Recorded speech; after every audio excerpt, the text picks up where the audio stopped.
अस्सलाम वालेकुम to everyone and welcome back to my channel. कैसे हैं आप सब? आई होप आप सब बिल्कुल ठीक होंगे। अच्छा, अभी मैं बना रही हूँ रमज़ान ग्रॉसरी शॉपिंग लिस्ट और मेरी ग्रॉसरी जो है वो इस मरतबा लेट हो चुकी है। वैसे तो मैंने फ़र्स्ट या सेकंड मार्च तक कर लेनी थी, लेकिन घरेलू मसरूफियत की वजह से ना बस बिल्कुल भी जा नहीं हुआ।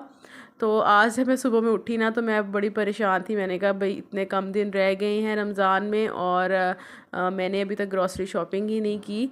तो बस फिर मैंने फटाफट से नाश्ता वगैरह किया, काम शाम करके तो ग्रॉसरी लिस्ट बनाने के लिए बैठ गई थी।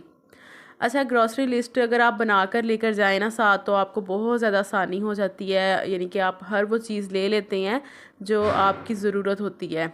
अच्छा, मैंने ना क्या करती हूँ कि जब भी मैंने ग्रॉसरी लिस्ट बनानी होती है ना तो मैं इनको ना अलग-अलग पार्ट्स में ना डिवाइड कर लेती हूँ। ग्रॉसरी की चीज़ें जो हैं वो मैं अलग सेक्शन बना कर लिखती हूँ।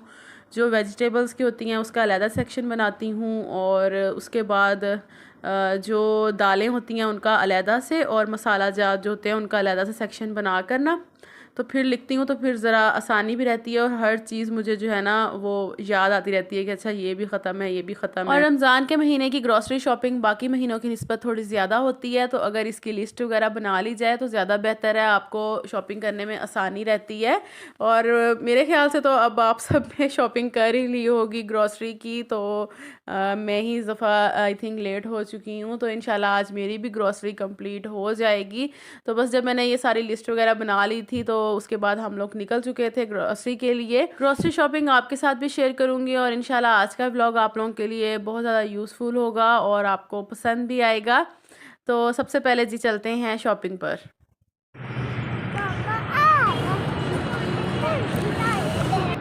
अच्छा, इस बार हम लोग आए हैं शॉपिंग के लिए चेज़अप पर। वैसे हम लोग मेट्रो पर जाते हैं, लेकिन इस दफ़ा हमने सोचा कि चलो चेज़अप से ग्रॉसरी लेते हैं। तो बच्चे आपके साथ हों ऐसा बिल्कुल नहीं हो सकता कि कोई फरमाइश ना करें। और मेरी बेटी ने आते ही कॉटन कैंडी देख ली तो उसने कहा कि बस मुझे ये लेकर दो। तो सबसे पहले उसको फिर कॉटन कैंडी लेके दिया। उसके बाद हम लोग इंटर हुए हैं चेज़अप में और यकीन करें यहाँ पर इतना ज़्यादा आज रश था कि बस ऐसे था कि यहाँ पर पता नहीं जो ग्रॉसरी है ना वो फ्री में मिल रही है। इतना ज़्यादा रश हुआ था और इस रश में फिर वीडियो बनाना इतना ज़्यादा मुश्किल हो जाता है ना, बस फिर टेढ़ी उल्टी सीधी वीडियो ही बनती है। और अब इतना महंगाई का दौर है कि हर चीज़ इतनी महंगी हो चुकी है कि इंसान सिर्फ़ और सिर्फ अपनी ज़रूरतें पूरी कर ले वही काफ़ी है। उसके अलावा आप फ़ज़ूल ख़र्ची की तरफ तो बिल्कुल भी ना सोचें। बेशक आप साहिब इस्तात भी हैं, लेकिन फिर भी मैं यही कहूँगी कि कफ़ायत शहरी के साथ चलना चाहिए। इंसान को सिर्फ़ और सिर्फ अपनी ज़रूरतों को पूरा करना चाहिए। और इस महंगाई के दौर में अगर आपकी हर ज़रूरत पूरी हो रही है तो अल्लाह का लाख लाख शुक्र अदा करें और उन लोगों को बिल्कुल ना भूलें जो ज़रूरतमंद हैं, ख़ास तौर पर इस महीने में जब हमें गरीब लोगों का ख़ास ख्याल रखना है ताकि वो भी रमज़ान के महीने में अल्लाह की नेमतों से लुत्फ़अंदोज़ हो सकें। मत करें फ़जूल खर्ची, ज़रूरत पूरी करें और दूसरों का ख्याल रखें। अगर आप अल्लाह के बंदों से प्यार करेंगे तो अल्लाह पाक आपसे बेहद प्यार करेंगे और ये सिला आपको अच्छे रिज़्क़ की सूरत में मौसूल होगा। और अगर हम चाहते हैं ना कि हमारे रिस्क में इजाफ़ा हो, रिस्क में फ़रागी पैदा हो, तो दूसरों में तक़सीम करना शुरू कर दें, तो देखिएगा कि आपके रिस्क में ख़ुद ब ख़ुद इजाफ़ा होना शुरू हो जाएगा और इस चीज़ का सिला अल्लाह ताला आपको ख़ुद देगा। क्योंकि इंसान अगर कम हैसियत रखने के बावजूद भी अगर जज़्बा रखता है ना अपने अंदर के किसी को वो 10 रुपए भी दे रहा है अपनी तरफ से, तो अल्लाह ताला उसके बदले में भी आपको ज़रूर नवाजेगा। अगर आप किसी को 50 रुपए का नोट देते हैं तो अल्लाह ताला आपको 100 रुपया जो है उसमें इजाफ़ा करके देता है। अगर आप किसी को 100 देते हैं तो आपको उसके बदले 1000 ही मिलता है। और जितना आप अपना रिस्क तकसीम करते हैं ना उतना ही अल्लाह ताला आपको नवाजता है, ना कि अल्लाह ताला आपको दे रहा हो और आप उसको दबा दबा कर बैठे रहें। ऐसे कभी नहीं आपके रिस्क में इजाफ़ा होगा। हमेशा अपने रिस्क को आगे बांटने की कोशिश करें, जिससे अल्लाह ताला आपको मज़ीद आगे से आगे जो है वो देता रहेगा। और जो अल्लाह ताला के बंदों से प्यार करता है तो फिर अल्लाह ताला उससे बेपनाह प्यार करता है। और अगर रिस्क में आप बरकत चाहते हैं तो सबसे पहले अल्लाह ताला की आप इबादत करें। और मैं तो यही कहूँगी कि जब भी मांगें अल्लाह ताला से मांगें, अल्लाह ताला के सिवा किसी से ना मांगें। बस ये है कि अल्लाह ताला इंसानों को वसीला ज़रूर बनाता है। तो बस मांगना हमेशा अल्लाह की ज़ात से चाहिए और फिर जब अल्लाह ताला आपको अता करे तो आप दूसरों में लाजमी बांटें। और मैंने तो एक जगह पर ये भी पढ़ा था कि अगर आप किसी को ज़रूरतमंद को देते हैं ना, तो अल्लाह ताला आपको उसका सिला तो देता ही देता है, लेकिन अगर आप ऐसे लोगों को भी देते हैं जिनको ज़रूरत ना हो, तो वो उस पे भी अल्लाह ताला आपको बहुत ज़्यादा नवाजता है। तो देखिए कि दोनों ही सूरतों में, चाहे आप किसी ज़रूरतमंद को दे रहे हैं या फिर अगर आप किसी ऐसे बंदे को दे रहे हैं जो साहिब इस्तात है, तो अल्लाह ताला दोनों ही तरीक़ों से आपको जो है ना वो सिला ज़रूर अता करता है। आपकी नेकियां जो है वो बढ़ाता है, ठीक है ना। तो इस चीज़ को जो है ना आपने मद्देनज़र रखते हुए इस मरतबा रमज़ान का महीना जो है वो गुजारना है। अपनी ज़रूरतों के साथ साथ दूसरों की ज़रूरतों का भी ख्याल रखना है। थोड़ी देर के लिए अपनी ख्वाहिशों को एक तरफ कर दें, अपनी ज़रूरतों को एक तरफ कर दें और किसी गरीब की आप मदद करें, तो आप देखिएगा कि आपको दिली तौर पर भी उतनी ही खुशी मिलेगी और अल्लाह ताला आपको कितना रिज़्क, इज़्ज़त और मोहब्बत अता फ़रमाएगा।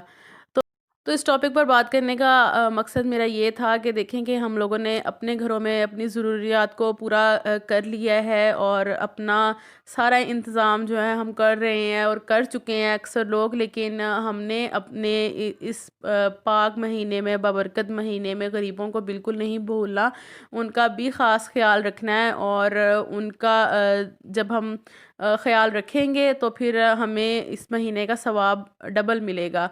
तो जो लोग ये सब कुछ करते हैं, मैं कहती हूँ कि बहुत अच्छी बात है और इस तरह की चीज़ें बिल्कुल जतानी भी नहीं चाहिए इंसान को, और ये एक ऐसी नेकी है जो इंसान को छुप के करनी चाहिए। बस इस टॉपिक पर बात करने का मकसद ये था कि अगर मेरी बात किसी के भी एक बंदे के दिल में लगती है और वो इस नेकी को करता है, तो इससे अच्छी बात और कोई नहीं हो सकती। तो यहाँ पर ना फिर शाम के टाइम हम लोग घर वापस आए थे, तो आके चाय वगैरह पी। तो उसके बाद फिर मैंने ग्रॉसरी समेटनी थी, क्योंकि आपको पता है कि ग्रॉसरी का इतना ज़्यादा जो है वो मेस क्रिएट हो जाता है। छोटा सा किचन है और रश जो है वो ज़्यादा लग जाता है चीज़ों का, तो फिर मुझे फटाफट से हर चीज़ को समेटना पड़ता है। मैं एक दिन भी इस चीज़ से रेस्ट नहीं कर सकती कि मैं चलो नेक्स्ट डे समेट लूँगी। मैं जिस दिन भी लेकर आती हूँ ना, उसी दिन मुझे ये सब काम करना पड़ता है। तो अभी रात हो चुकी थी, सबको मैंने खाना वगैरह खिलाकर सारा किचन वगैरह जो है वो सेट करने के बाद फिर मैंने ग्रॉसरी सारी निकाली और अब ये मैं इस ड्रॉर में ना इसको सेट कर रही हूँ। ये मैंने कैबिनेट जो है वो जगह बना ली थी इस कैबिनेट में कि मैं सारी ग्रॉसरी जो है ना वो इसमें लगा लूँगी। एक ग्रोसरी शॉपिंग करके लाना और दूसरा उसको लाने के बाद अपने घर में उसको सेट करना, ये दोनों बहुत ही मेहनत के काम है और अच्छा खासा इन दोनों कामों पर टाइम लगता है। और सारा दिन ही ऐसे ही गुजर गया था, फिर रात काफ़ी हो चुकी थी, तो मैंने कहा कि अब जो सब्जियां वगैरह है ना उनको मैं कल स्टोर करूंगी और आपके साथ उसका तरीका भी शेयर करूंगी। अभी मैंने सिर्फ सारी ग्रोसरी जो है ना फटाफट से समेट ली थी। जो जो चीज़ें जहाँ जहाँ पर रखने वाली थी वहाँ रखी, जो चीज़ें फ्रिज की थी उनको मैंने फ्रिज में रख दिया था और वॉशरूम्स की चीज़ों को वॉशरूम में रख दिया। जो ग्रॉसरी थी वो मैंने अपने किचन के कैबिनेट में सेट कर ली थी। तो बस इस तरह से जो है ना आज का दिन मेरा गुजर गया। अभी जो मैं सब्जियां वगैरह लेकर आई हूँ वो मैंने सारी इसी तरह से उठाकर फ्रिज में रख दी थी, क्योंकि मैंने कहा था कि कल जो है वो मैं इनको स्टोर करूँगी और आपके साथ उसका तरीका भी शेयर करूँगी, क्योंकि अब रात बहुत हो चुकी थी। अभी मैं ये काम करने लग जाती तो मुझे और टाइम लग जाना था। बच्चों ने फिर कल स्कूल भी जाना था, बच्चों का पेपर भी था, तो जिसकी वजह से मुझे अपना काम जो था फटाफट से वाइंड अप करना था। ये मैं इमली लेकर आई हूँ और मैंने ये इमली की चटनी बनानी है, इसलिए इसको मैं ना भिगो कर रख रही हूँ रात भर के लिए, ताकि कल फिर इंशाल्लाह जो है ना मैं इसका पल्प निकाल कर तो इमली की चटनी बनाऊँगी।